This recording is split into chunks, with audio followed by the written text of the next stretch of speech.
Greetings, amazing scholars, and welcome to Learning with Avant-garde Books. I hope each of you is well. I'm Sheree Hardy, and today's lesson will be about metaphors. What are metaphors? Why are they used, and how are they used in writing and speaking? Well, before we get started, I want you to make sure you're in a very comfortable place and you're relaxed so that you can learn about metaphors.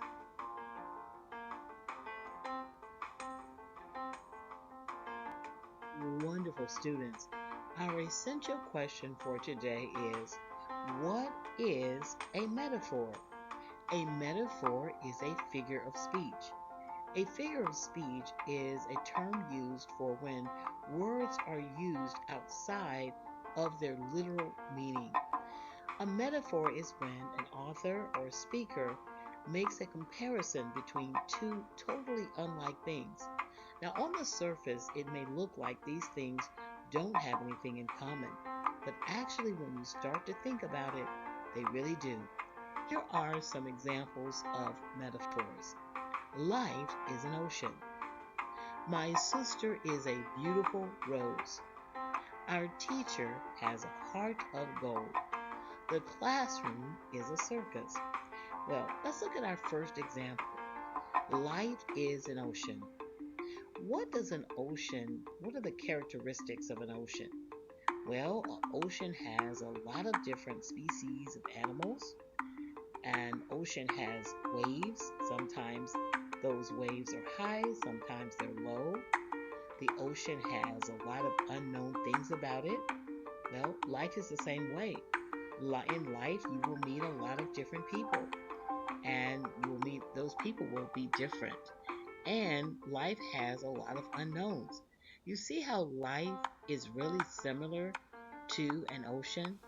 When an author or speaker uses a metaphor, the comparison is direct. Life is an ocean.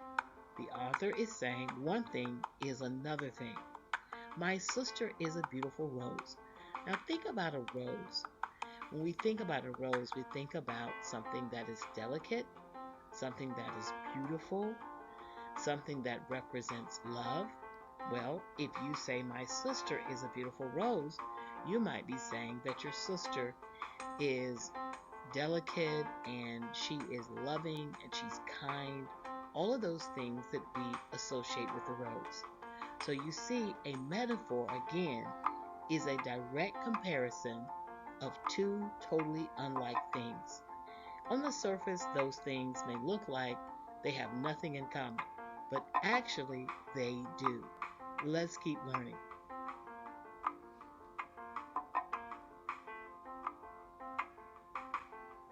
All right, wonderful scholars, let's make sure you fully understand what a metaphor is.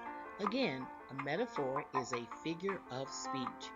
Writers and also speakers use figures of speech to generate a special or stylistic effect on their readers or listeners.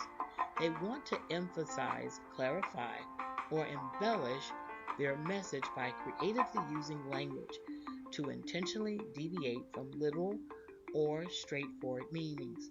So, in other words, life is really not an ocean. Literally, life can't be an ocean. But life is very similar to an ocean in the sense that there are many things in the ocean and there are many things in life. Some of those things are dangerous and some of those things are nice, and the same is true for life. It's just a creative way of helping people better understand what message the author is trying to convey.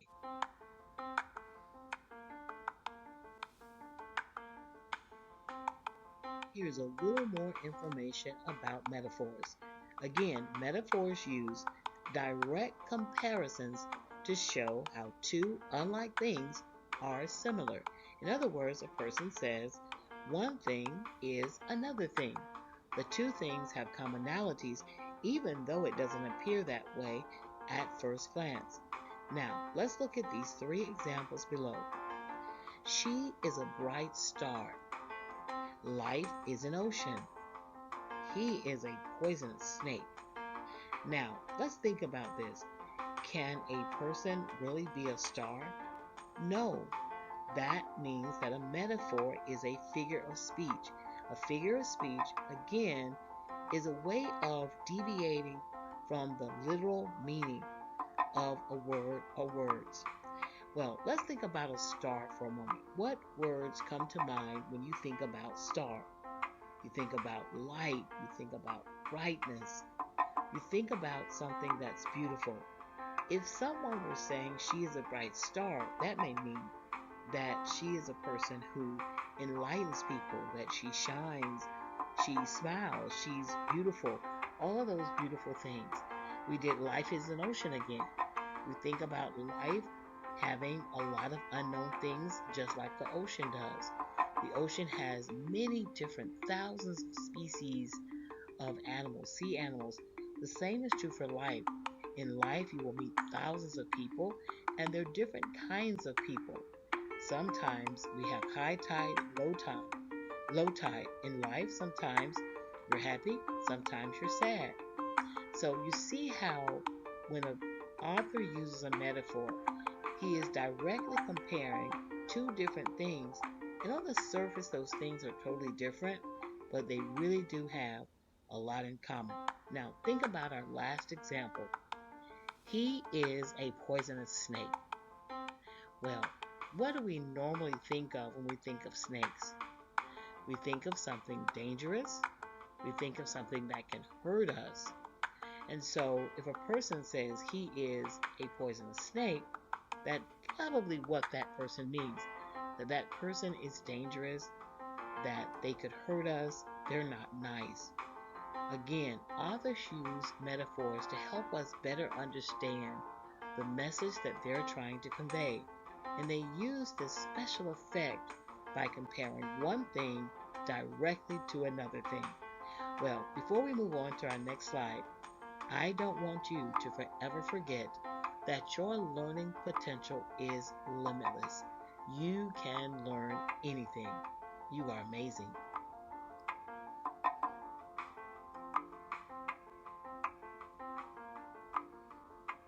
Now, again, we want to check for understanding by making sure you understand the purpose of a metaphor. Again, the purpose of a metaphor in writing is to create a vivid image or comparison between two seemingly unrelated things, allowing the writer to express complex ideas, emotions, or experiences more effectively by transferring qualities from one thing to another, making the writing more engaging and impactful for the reader. Essentially, it helps the reader see something new by relating it to something familiar. So, again, everyone knows what an ocean is. When we say life is an ocean, maybe we can think about life a little differently, or even better, because we know that an ocean has tons of sea animals. We know that an ocean has high tide and low tide. We know that an ocean can be beautiful, at the same time, it can be dangerous. Life has all of those same qualities. When we say a person is a poisonous snake, we all know that most snakes are dangerous and they can hurt us. When we call a person that, what we're saying is that that person is dangerous and can be hurtful.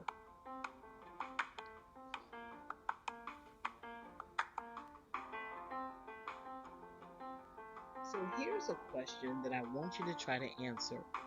What is the difference between a simile and a metaphor? A simile is also a figure of speech. Remember, a figure of speech means that the words used are not used with their literal meaning. It changes and deviates from what they would literally mean. So, similes make comparisons using words like or as, while metaphors do not. Metaphors simply say one thing is another thing. Therefore, it is a direct comparison. Here are two more examples. Robin is like a rose. That's a simile because we have the word like there. If you said Robin is a rose, then that is a metaphor. And again, when we think of a rose, we think of a beautiful, delicate flower. So when we say Robin is like a rose or Robin is a rose, we're saying that she's beautiful, that she's delicate as well. Look at two more examples. The atmosphere in the room was a winter day in January after heavy snowfall. And then that's a metaphor. Now we have the atmosphere in the room felt like a winter day in January after a heavy snowfall. So again, we have a metaphor where we say the atmosphere in the room is a winter day. We're making that comparison directly. But if we say it felt like a winter day, then it still has a very special effect. But because we have the word like there, that is a simile. Now, so if someone asked you, what is the difference between a metaphor and simile, could you tell them? They both are figures of speech, meaning they both use words or groups of words that don't have their normal literal meaning.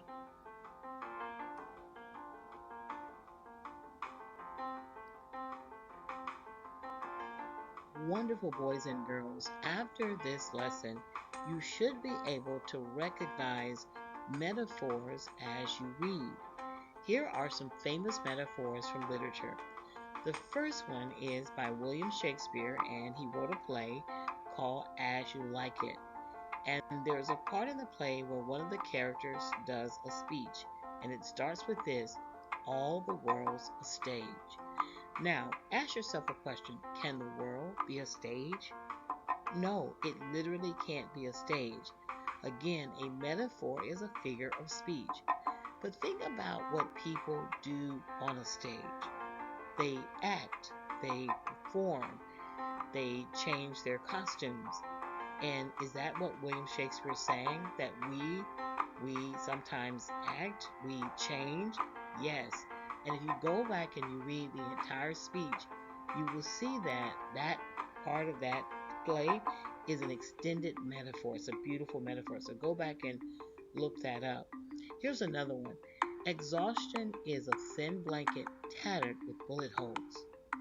Wow, think about exhaustion. That is when you are extremely tired. Think about what that feels like. This writer says that it's a thin blanket tattered with bullet holes. Can exhaustion really be a tattered blanket? No, it can't. It cannot. But he is making the comparison with something that is worn out and torn up and barely able to be used with exhaustion. Here's another metaphor. The sun in the west was a drop of burning gold that slid near and nearer the seal of the world. That is from the Lord of the Flies. And in that sentence, there are two metaphors. Notice that it says the sun in the west was a drop of burning gold.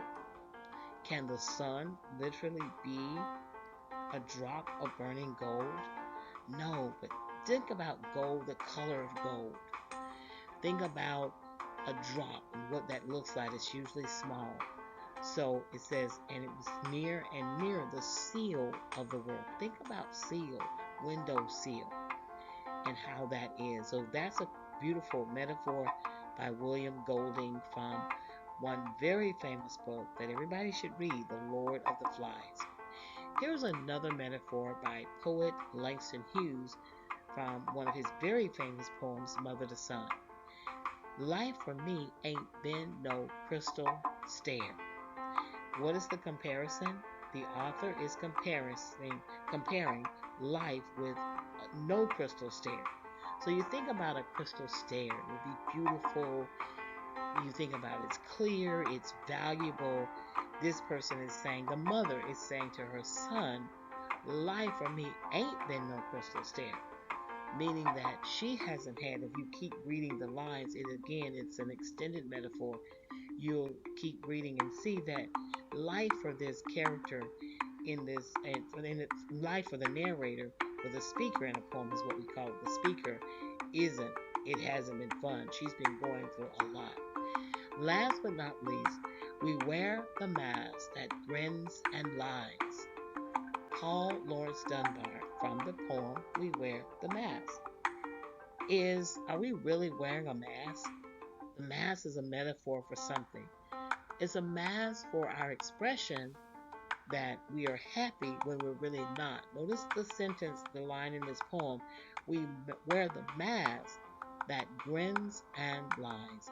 Are we really putting something on our faces?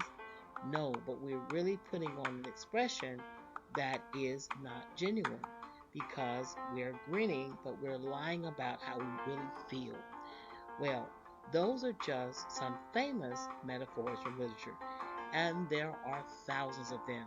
So the question is, when you're reading, can you recognize a metaphor? A metaphor is, again, a figure of speech. It's when an author or speaker uses the meaning of a word that is outside of the literal meaning, and it's used to engage readers and to have readers think a little deeply about what they're trying to say. Let's keep going.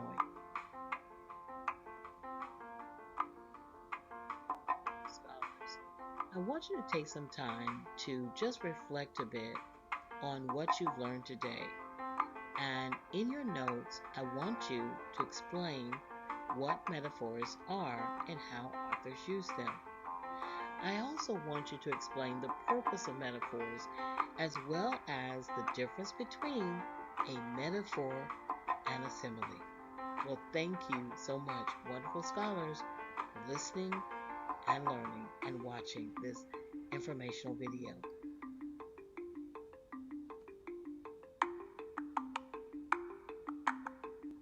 Before you go, I want you to think about this powerful quote by prolific author and philosopher James Baldwin. You think your pain and your heartbreak are unprecedented in the history of the world, but then you read. It was books that taught me that the things that tormented me most were the very things that connected me with all the people who were alive, who had ever been alive. Think about that quote for a moment. Think about what Mr. Baldwin meant. And I want to challenge you to begin to read. If you are reading, read more. Well, I'm so proud of you. You are absolutely phenomenal.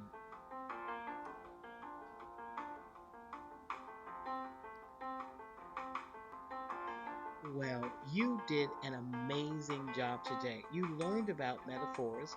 You also learned about why authors use them. And you also learned about the difference between a metaphor and a simile.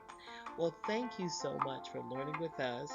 And if you're listening to this from our podcast, I want you to know I'm going to put a link in the description box to our educational YouTube channel.